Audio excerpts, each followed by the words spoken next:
Good morning सर्वांना. आज आहे स्वामी समर्थ महाराजांची पुण्यतिथी आणि त्याच्यासाठी मी इथं एक पाट ठेवला आहे. त्याच्यावर कापड अंथरून ठेवलं आहे. स्वामी समर्थांची मूर्ती ठेवली आणि महाराजांना अभिषेक करण्यासाठी जे साहित्य लागतं ते सर्व घेतलेलं आहे.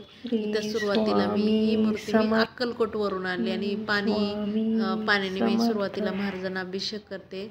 नंतर दह्याने अभिषेक केला, त्याच्यानंतर दुधाने अभिषेक केला आणि अभिषेकाने श्री स्वामी समर्थ जप चालूच होता माझा. नंतर साखरेने अभिषेक केला आणि त्याच्यानंतर आहे जे हळदीचं पाणी आहे त्याने पण अभिषेक करायचा असतो आणि तूप पण घेऊ शकता, पण माझ्याकडे तेव्हा तूप नव्हतं. नंतर मी फुलांचा अभिषेक केला, म्हणजे पंचमहाभूतांचा अभिषेक करतात.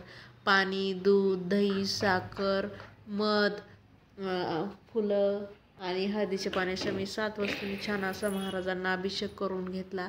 छान असा अभिषेक केल्यानंतर परत पाण्याने त्यांचा अभिषेक करून घेतला.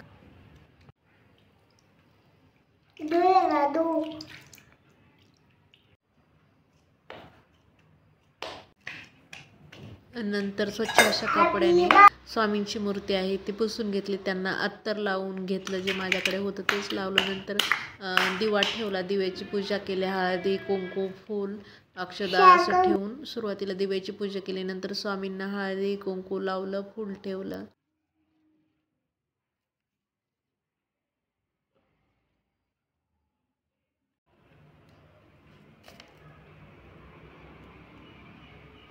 छान असं फुलं ठेवून सजून घेतलं.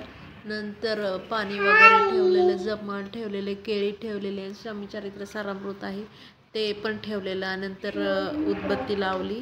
बाकीचं सगळं डेकोरेशन वगैरे झालं, रांगोळी वगैरे काढून घेतली. नंतर उदबत्ती लावली, धूप लावलं आणि छान असं स्वामी महाराजांची पूजा करून घेतली. तर खूप प्रसन्न वाटत होतं पूजा केल्यामुळं.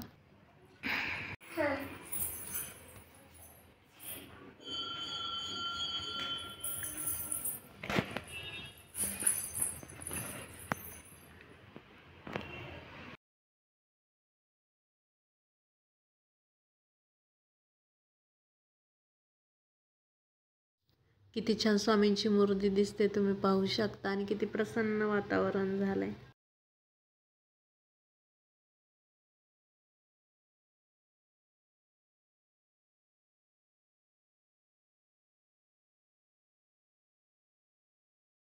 नंतर 5 वाजताच्या आसपास मी स्वामी समर्थांचं मंदिर आहे इथं जवळ, तर त्यांची स्वामी समर्थ महाराजांच्या मंदिरात गेलेले. तिथं छान असं दर्शन वगैरे घेतलं. तिथं पण छान डेकोरेशन वगैरे केलं होतं. होम वगैरे करणार होते, त्याची पूजा वगैरे केली होती. तर छान अशी पूजा.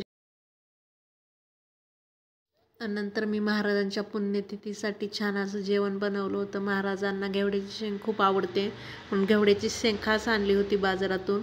कढी बनवली होती, डाळ भात, गोडमध्ये लापशी बनवली होती, चपाती, कुरडई तळलेली आणि सॅलडमध्ये टोमॅटो, काकडी आणि असं छानपैकी थाळीचा नैवेद्य बनवला होता.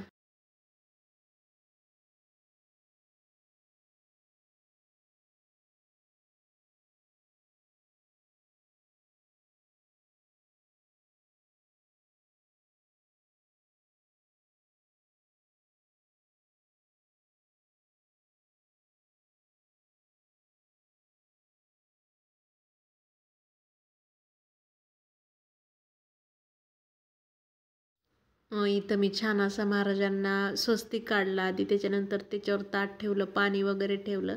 नंतर दर्शन वगैरे घेतलं आणि नंतर जेवण करणार होते. मी उपवास पकडलेला, तर छान असं प्रसाद वगैरे दाखवल्यानंतर मस्त जेवण करायचं होतं.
नंतर दुसऱ्या दिवशी आम्ही सुप्रियाकडे जेवणासाठी गेलो होतो. तर तिने जी थापलेली वडी असते त्याची आमटी बनवली होती, रस, वरण भात, श्रीखंड होता, चपाती आणि जी थापलेली वडी असते खोबरं आणि कोथिंबीर टाकून, तर ती बनवलेली खूप छान लागत होती ती वडी.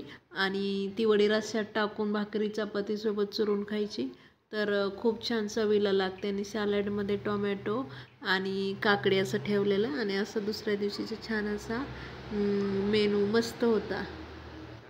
पाहू शकता किती छान थाळी दिसते. आणि ती वडी होती ना ती खूप छान झाली होती. अशी पित्रालाच करतात वडी, तर खूप छान लागत होती ती.